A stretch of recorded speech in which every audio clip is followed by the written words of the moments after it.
Today's date is April 19th, 2022, and the court is hearing arguments by Zoom today. The panel, as you can see, is Judge Hensel, Judge Sutton, and myself. I will preside and keep track of time. So, Attorney Kudachief, if you are going to reserve time, let me know before you get started, and I'll go ahead and let you know as you approach your rebuttal time. Each of you will have 15 minutes to present your argument. And as you know, you can reserve up to 5 minutes for rebuttal. The case that we're going to hear first here is State of Ohio versus Charles Good. It's case numbers 20AP0028 and 21AP0011. We ask that you keep your voice up and mute yourself when you're not arguing. As you know, these are recorded and posted on the court's YouTube channel. We also ask that you not use the name of children or victims. I know that Judge Hensel and Judge Sutton and I have read the briefs. I can let you know that, and we are prepared to proceed if you are. Richard, how much time would you like to reserve? Thank you, Your Honor. I would ask for 3 minutes rebuttal time. All right, I'll let you know as you get close to that. Go ahead. Thank you, Your Honor. On this wintry spring day, as you said, may it please the court, I am Richard Kudachief. Your Honors, I am court-appointed counsel for, actually his name is Chase Good. And you may be sitting here in the back of your mind saying, Richard, why are you wasting time, if you will, talking about sentencing? First of all, I know this court would never say anything like that because in 100 appeals that we've done, this court is always attentive. And the reason I'm here is I thought I would speak on this topic for the purpose of achieving the topic of justice. So it's axiomatic for us to say, well, it's routine that we would say drug dealers are bad and they should pay. Yet I ask you, what price should justice exact for a drug dealer? And we know across the nation that, and also in federal court, minimum mandatories and particularized sentencing without reevaluation on each case is going by the wayside. Minimum mandatories are a waste of our resources and they're a waste of prison time because it gives the court no discretion. Now, having said that, in this case, minimum mandatories did play a part, but it also played a part in consecutive sentencing. So the reason minimum mandatories are going away or such harsh sentencing on drug cases are because each case is different. And such, each case penalty is or should be the same under the guidelines and the policies: protect society, punish the offender, and deter others. So if a court sentences within the statutory range, I guess it's okay, foster and progeny and whatnot. But is it? Now, those of us here on this bench, and also Judge Sutton, I'm not sure, who have worked in trial cases and who are criminal defense or prosecutors or have dealt with criminal matters are going to look and see how the factual basis rises to the sentence.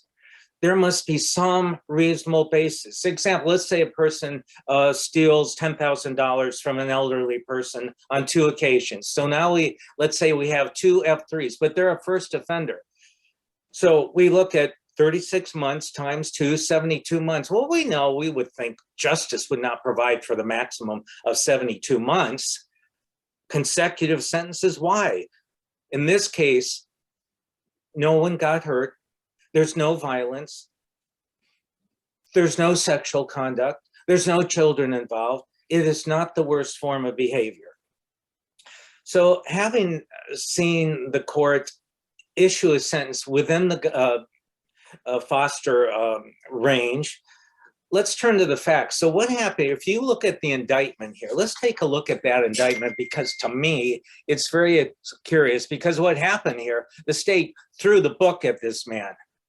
So take a look at, when you have a chance, and as you've read through the brief here, take a look at what the indictment is. Here we have count one, count two, aggravated trafficking, aggravated possession, boom. And initially, those are allied offenses. So when we get to the significant weight cases and they come into the F1s, still we're with allied offenses. So we have trafficking, possession, and a gun. Now, none of us are going to concede or agree that drugs and a gun are a good thing. They're not, especially in this world, especially today. I mean, I have more gun cases today than I've ever had in my life. However, look at the factual basis. That's what's critical here. So when you look at the indictments, the two indictments, we have possession of drugs and claim trafficking, but what we don't have is we don't have any sale of drugs. There's no informants, there's no buys. That is what the record shows. And what's significant is a sentence must be based upon record when this court looks at what the sentence is. Now, the government here, the state of Ohio, is going to say, well, it's presumed the court looked at everything, and it's presumed that the court gave proper consideration to the sentencing statutes. Well, in this case, that presumption has been rebutted. This case resulted in a 15.5-year sentence. Or it's not a murder case, not a rape case. So let's look at the factual basis that comes in here that claims to be the basis for this. So if you look here, here's what's in the record. The only thing in the record is the PSR, which I brought in, by the way. So it talks about, if you look on my page 7 of my brief, it talks about the fact that the DEA group met with a confidential informant who claimed my client was selling drugs. So they go to the location, they talked to Good, saw some drugs, he was cooperative, they found a gun. That's the factual basis in this record by the state of Ohio and anybody else. So here we have possession. So it is not the worst form of behavior. That's the starting point and assessment, because when we get to the seriousness topic in a moment, what I'm not going to do is I'm not going to go over the specific statutes here, because this court can either has experience with it, knows it or whatnot, and it's in the brief. So we're talking about the factual basis that forms the structure of this sentence. It's inconsistent with the factors and policies of seriousness. Well, he had pled guilty to aggravated trafficking as well, correct? He did, Your Honor. What was the factual basis for that? Well, the factual basis was a plea negotiation that said, you plead guilty to these two indictments, and we won't bring what other charges, which we don't have any idea about. So was there, I guess what I'm saying, was there a sale to the confidential informant? Who knows? There's nothing in this record. There's nothing demonstrating. Well, he pled to aggravated trafficking. So there has to be some factual basis for that. Well, if there is, I don't know what it is, but more importantly, you can plead to aggravated trafficking by take a look at the indictment. You can possess an amount of drugs that has a presumption or claim in the indictment of sales, but we don't have that in a factual basis here. That's why this case is so critical. That's why I brought it before you, to show you that there's no factual basis of these drugs. So when a guy pleads guilty to two indictments where the book is thrown, well, what's the substance of the basis that provides for that? Now, the state cannot demonstrate otherwise. They have not rebutted any of this in their briefs. If you take a look at a 15.5 years sentence, well, let's talk about what they said. Look at what they said. The state claimed at sentencing, Mr. Good had a huge criminal history of drugs. No, Your Honors, that is not what happened. That's not the case here at all. Take a look at his record. My client had a prior F4 possession and sale 10 years before this case. He had an F5 stolen property, apparently in Florida. With so his drug case, one drug case 10 years ago. Chase accepts responsibility. Geez, what would, so you were talking, Your Honor, about, well, it was, he pled to it. What would happen if he didn't accept responsibility? Would it be a life sentence? And we laugh at that sometimes, but drug laws provide for life sentences. And the inconsistency is so extraordinary.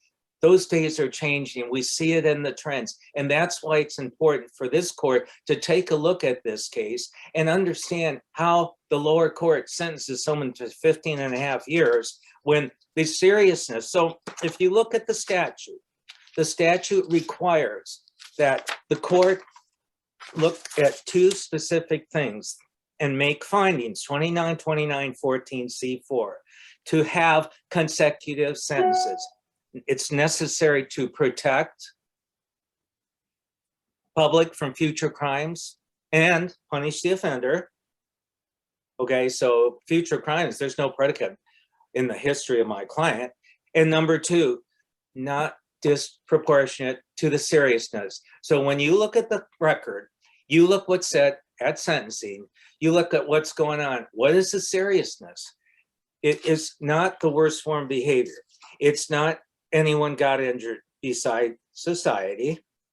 There's a gun and drugs. There's no pattern of activity. So I ask you, look at the criminal conduct alleged under this indictments, and then look at the seriousness, because I don't think the court looked at the criminal conduct, and that's why this case is so important. The other thing is when you're looking at 29-20-14C4, remember in paragraph 4, there is an and. The court must not only look to the offender poses danger to the public, and also finding the offender committed one or more of the offenses as well as waiting trial or sentencing. No. Under a sanction imposed. No. At least 2 multiple offenses committed as part of one or more course of conduct. No.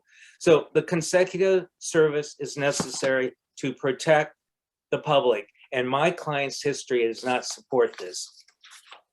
So if we find that the court did not make all of the 29-29-14C findings prior to imposing that consecutive sentence, the result would be a remand for resentencing?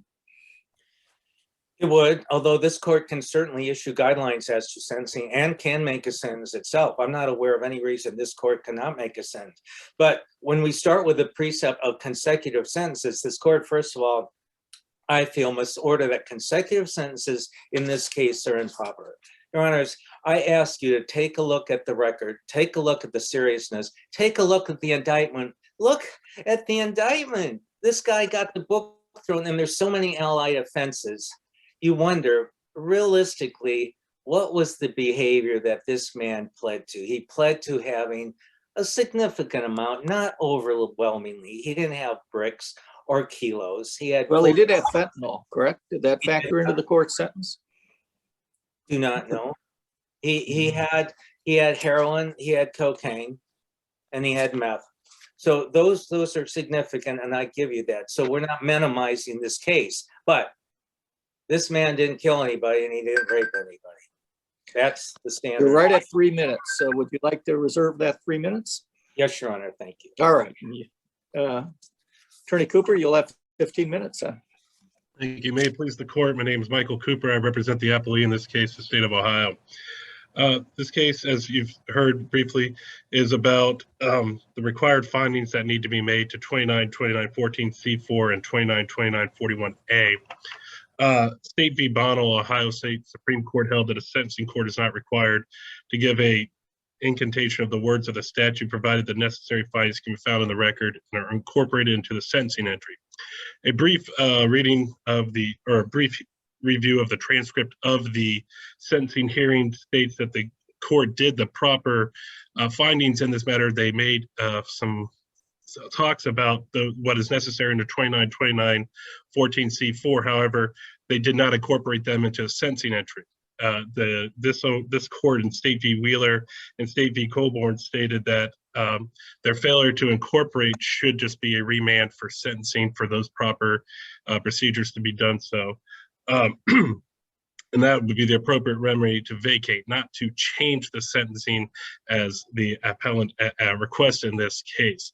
By changing the sentencing that was done appropriately and that was required under there, there's nothing about these that are excessive for each count or running consecutive sentence. The felony sentence can be modified or vacated if it's determined by clear and convincing evidence that the record did not support the trial court's finding. There's nothing that's been presented by the appellant in this issue that stated that this is contrary to law or under the relevant statutes. That's from State v. Markham, Ohio State Supreme Court 146, Ohio State 3D 516. Tri-Court has full discretion to impose a prison sentence within the statutory range. It is not required to make findings or give reasons for the maximum or more than minimum sentences. State v. Foster, State of Ohio, Ohio Supreme Court case. Here, the court had at its disposal the pre-sentence investigation and looked at all the factors that was provided when it made its determination of sentencing Mr. Good, who pled guilty to all counts in both cases for, while there is allied and similar offenses. To answer a question earlier, one of the charges was for a direct sale of trafficking and methamphetamine and F4. So there was a sale or an offer to sell, plus with the other trafficking where he was charged with preparing for shipment based off weight and the factor of the paraphernalia and things that he had to show his trafficking.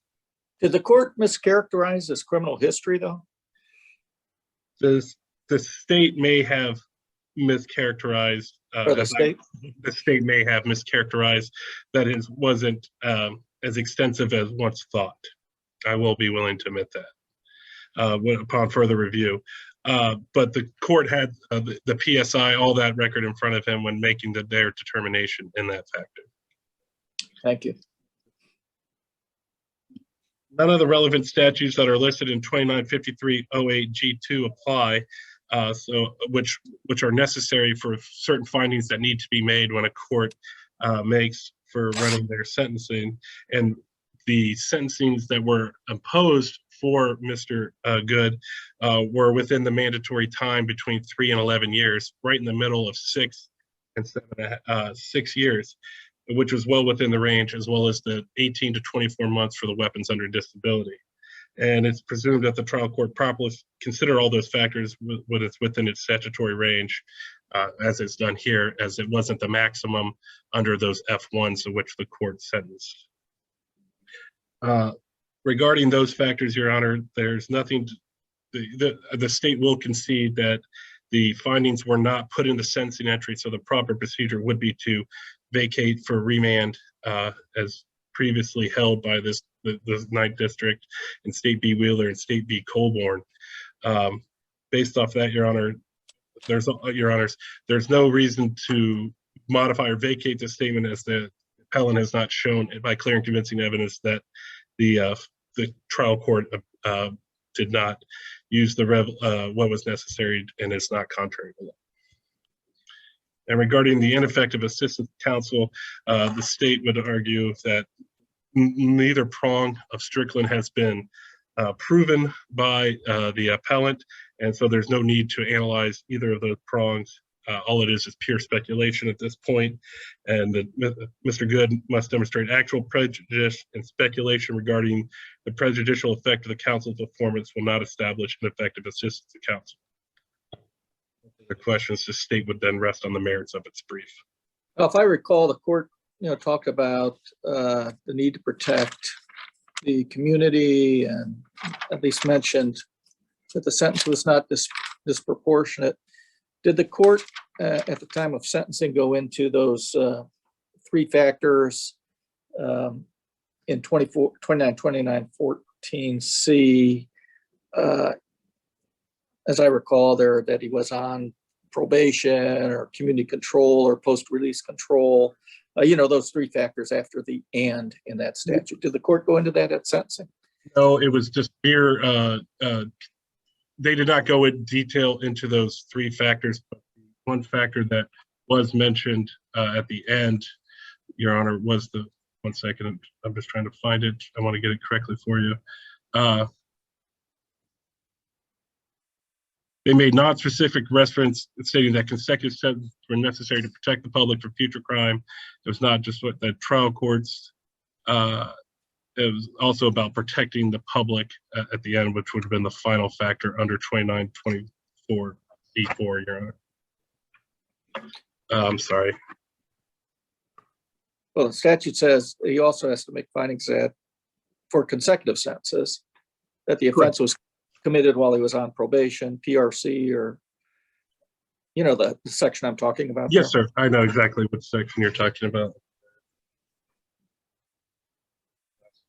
Okay, yes, sir.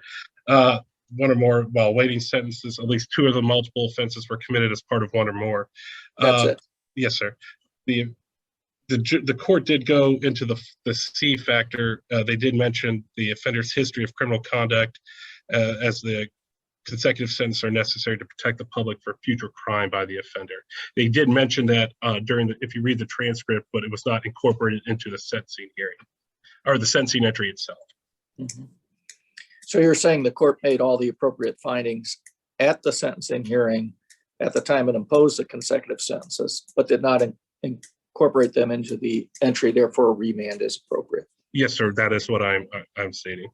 All right, thank you. No further questions. The state would rest on the merits of its brief. Judge Hensel, anything? What about you, Judge Sutton, anything? All right, thank you very much, Attorney Cooper. We will hear 3 minutes from Attorney Kudichieff, and you're ready? We're ready. I am ready, because in the many, many times I stood before you, I don't think you've ever heard me say as little words as this lawyer said when he was defending this man who was looking at 15.5 years. So if you say to me that this is not ineffective representation, this lawyer never talked about my client's history, never talked about the behavior, never talked about anything, never presented any character witnesses. In 2 paragraphs, he said, hey, this isn't the worst case, but it's my client accepted it. That is ineffective assistance when you're doing a sentencing hearing of this magnitude.